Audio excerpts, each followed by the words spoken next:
I'm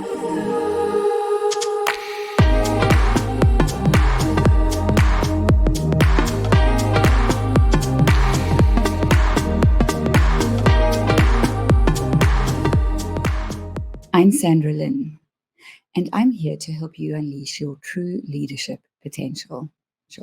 And for me, that means tapping into the leader that you already are, the inner authority and the inner knowing that you hold. One of the keys to that is remaining anchored and centered in your inner being. And one of the questions I'm sometimes asked is, well, how do I pace myself in that way when I have all these time-sensitive deadlines to meet and it feels like the wheels are falling off? So obviously, it's really important that the wheels don't fall off. And actually, they seldom do, but it can feel that way. And deadlines are important to meet. Sometimes there is a case for reprioritizing those, and we'll look at that more closely soon. But let's first have a look at this thing about it feels like the wheels are falling off. That's a sign of overwhelm. And when you are able to remain anchored and centered in yourself, not pulled from one side to another, not pushed in different directions, but firmly anchored, then you don't tip so easily into that feeling of overwhelm.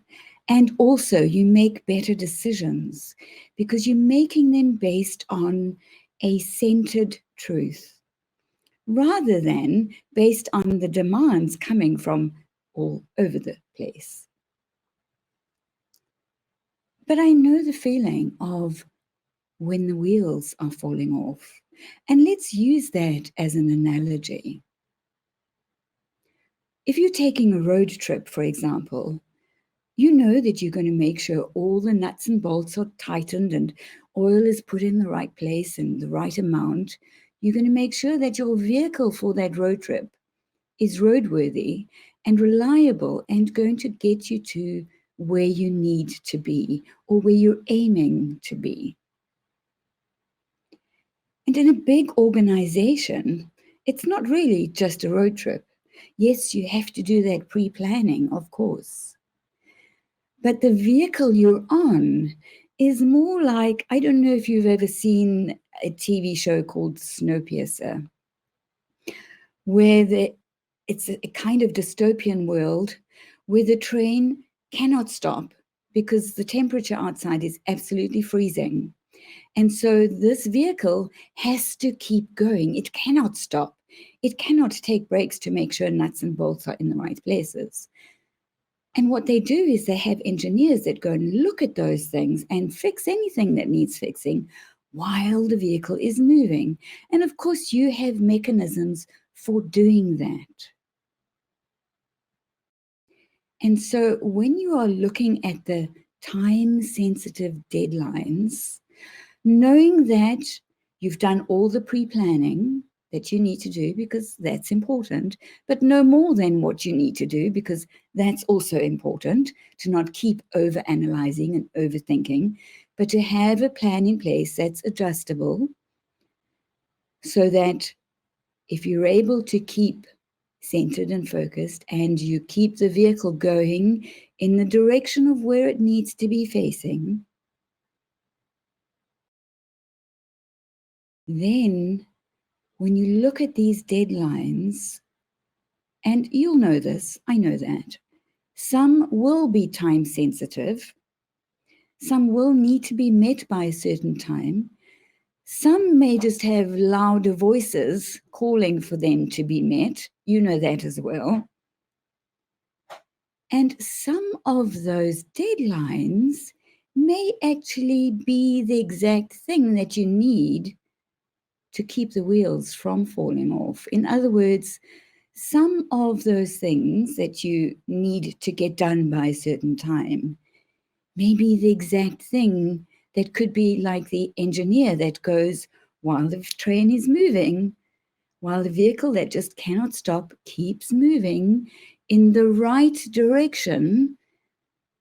That's something else about wheels falling off, is which direction are you headed in? So always moving towards the intended direction. And then in terms of time-sensitive deadlines, prioritizing the ones that will make sure the wheels aren't falling off. And if you don't have any of those, then I'd ask, how come? Because if it feels like the wheels are falling off, then there's something that isn't happening as it should be. And that's something we would take a closer look at another time. So the key for keeping yourself paced, well-paced, and anchored and centered when it feels like the wheels are falling off is, first of all, know that you've done the preparation you need to do.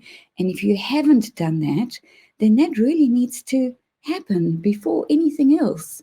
Because if you arrive anywhere along the journey and the preparation isn't there, then obviously you're going to get there and maybe meet a deadline, but not meet it in the way that it needs to be met. So planning and preparation first, of course, you'll know that. And then look at those deadlines and prioritize them according to making sure that the wheels will stay fixed in the way they need to be. And alignment, in other words, moving in the intended direction, is so important here. Wheel alignment, even on a car, is something that when that isn't correctly set, the rubber runs out on the wheels in the wrong way, and the wheels, tires, need replacing before they should have. So alignment is key, always. Are you moving in the direction that you need to be? And are those deadlines geared towards that? And then look at the prioritizing. Which one of them will help the wheels well aligned, well taken care of initially, moving in the intended direction? And yes, adjustments happen in visions, not the ultimate vision, but adjustments and fine-tuning happens along the way. But still, the overall ultimate direction needs to be as intended. So the key things are: learn how to hold yourself anchored and centered in the face of anything. Make sure your preparation is done as it should be. I know you know that. Reprioritize your deadlines so that the ones that come first are the ones that are going to keep the wheels moving in the aligned and intended direction, which is, I'm saying that in the last sequence of this, but actually alignment is the very first thing, even before you start planning and preparing. When things are aligned, they flow better. There's an energetic thing here. When it feels like the wheels are falling off, it's quite likely that there are demands coming from different directions, pulling at those nuts and bolts. Anyway, I don't want to overkill that analogy. It's a good one to use, but it can be overused. Let me know what resonates with you about that. Let me know how I might be able to help you more specifically or more clearly with some of that. Thank you for watching and being here with me. I'm Sandra Lynn, and I'm here to help you unleash your true leadership potential. Thank you.